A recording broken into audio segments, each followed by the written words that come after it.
Vous hésitez à choisir entre le Z Fold 4 et le Z Fold 5, alors vous êtes tombé sur la bonne vidéo. Le but de cette vidéo est de vous permettre de faire le bon choix en se basant sur les performances sur un comparatif technique. On est dans deux cas de figure. Donc soit vous possédez déjà le Z Fold 4 et vous vous demandez est-ce que ça vaut vraiment la peine d'acheter le 5 pour avoir de meilleures performances.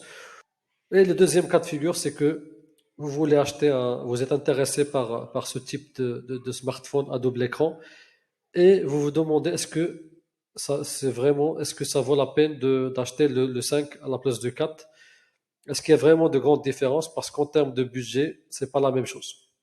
À première vue, on n'arrive pas à distinguer les deux smartphones parce que esthétiquement, ils sont presque similaires. Donc en se basant juste sur les images, on ne peut vraiment pas les distinguer. Donc pour répondre à la question est-ce que le Z Fold 5 est très différent du Z Fold 4, si on répond rapidement à cette question, on va dire non. Mais si on se penche plus vers les détails, on verra que quand même il y a des points importants de divergence. La, la première grande différence, c'est que le Z Fold 5 est plus léger de 253 grammes que le Z Fold 4.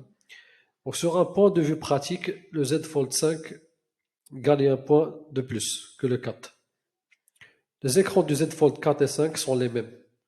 Donc là-dessus, il y a pas de changement significatif.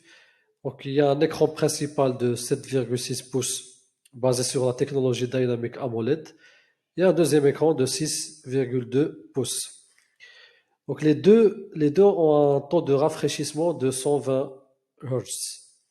Le plus du 5 par rapport au 4 sur les écrans, c'est qu'il est plus lumineux. Il a un taux de luminosité maximal de 1750 nits. Donc soit 30% de plus que le Z Fold 4. Donc ça, c'est un atout par rapport au 4. La plus grande différence, à mon avis, entre le 4 et le 5, c'est le processeur. Donc le processeur du 5, il est plus puissant. Il est doté du processeur Snapdragon 8 de deuxième génération de la société Qualcomm. Donc il est plus puissant. Et si on doit choisir le 5 par rapport au 4, moi je dirais c'est plus par rapport au processeur. Les batteries sont les mêmes. Elles sont dotées de batteries de 4400 mAh avec une durée de charge égale.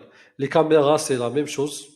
Et pour les options de stockage et de RAM, il reste similaire. On va aller pour les options de 256 Go à 1 Tera en termes de stockage. Bien sûr, les prix vont varier selon les options. Et on est sur 12 Go de RAM.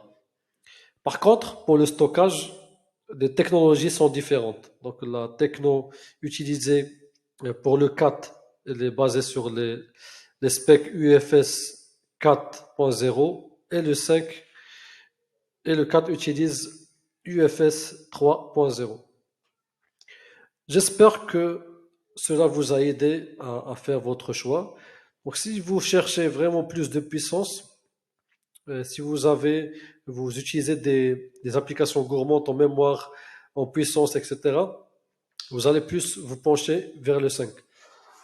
Par contre, si vous n'avez pas déjà le 4 et que vous êtes intéressé principalement par l'option écran, c'est-à-dire les deux écrans superposés, alors je crois qu'il ne vaut pas la peine d'ajouter, de dépenser des centaines d'euros de plus pour avoir le 5.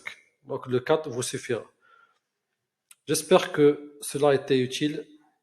Je vous laisse les liens des deux produits dans la description de la vidéo. Je vous dis merci, à très bientôt.